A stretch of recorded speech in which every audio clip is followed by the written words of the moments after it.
Ang programang ito ay rated SPG. Striktong patnubay at gabay ng magulang ang kailangan. Maaaring may masiselang tema, lengguwahe, karahasan, sexual, horror o droga na hindi angkop sa mga... Kapag nagising si Papa, malalaman din natin ang totoong dahilan. But meanwhile, huwag ka muna magpakasaya. Hindi nga inaasahan ni Moira ang marinig mula dito sa abogado ni Don Pepe na nagtanong nga itong si Moira na kung ano daw ang mamanahi ng kanyang anak na si Zoe. At dito nga na binanggit ng abogado na wala na daw hindi na kabilang itong si Zoe sa mamanahi na kayamanan dito ni Don Pepe dahil bago nga ito nangyari itong aksidente ni Don Pepe ay agad daw siyang tinawagan nito at sinabi na tanggalin daw itong si Zoe sa listahan na magmamana ng mga ari-arian. At dito nga rin na ipinagtataka ng abogado na kung bakit napatawag nga at kung bakit binago ni Don Pepe ang last will of testament. Agad naman na nagulat itong si RJ at Giselle at tinanong ni RJ itong lawyer na kung may alam ba daw siya na dahilan na kung bakit tinanggal niya itong si Zoe sa listahan na magmamana ng mga ari-arian dito ng kanyang ama. At dito nga na ipinaliwanag ni attorney sa kanila na wala daw nabanggit itong si Don Pepe na dahilan. At isa lamang ang naisip dito ni Giselle at ni RJ na baka may alam itong si Kinito sa mga ipinapagawa ni Don Pepe sa kanya dahil yun nga ang pinagkakatiwalaan ni Don Pepe na palagi niyang kasama itong si Kinito.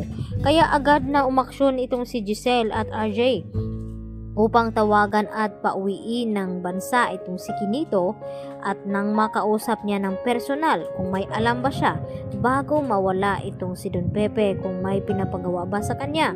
At ito na nga na ipapatunayan dito ni Kinito sa kanila, bit-bit itong generic laboratory na ipapakita niya dito kina Giselle at RJ na siya nga ang gumawa nito dahil sa utos ni Don Pepe na dapat ay personal nilang ipapagawa bago siya madukot. At napag-alaman nga dito na ito ngang si Zoe at Annalyn ay hindi tunay na magkapatid at hindi anak ni RJ itong si Zoe. Kaya yun ang dahilan na kung bakit agad na ipinabago ni Don Pepe itong last will of testament.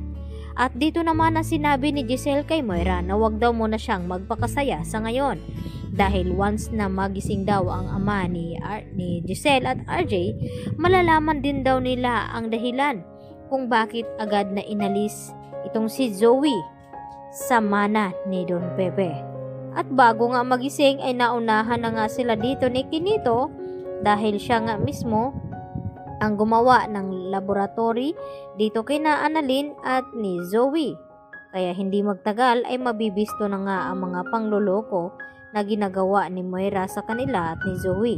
At agad nga na tumawag itong si Moira sa kanyang anak, agad na sinabi na ayusin na daw ang mga gamit at magbakasyon muna sila at magpakalayo-layo. Baka magising daw bigla itong si Don Pepe at masabi ang katotohanan na may kinalaman nga itong si Zoe sa nangyaring aksidente at mas lalong lalaki ang tsansa na wala nang makuhang mana itong si Zoe. At hindi lang iyon, baka sa kulungan nga mapupunta itong si Zoe kung sakaling magkabistuhan.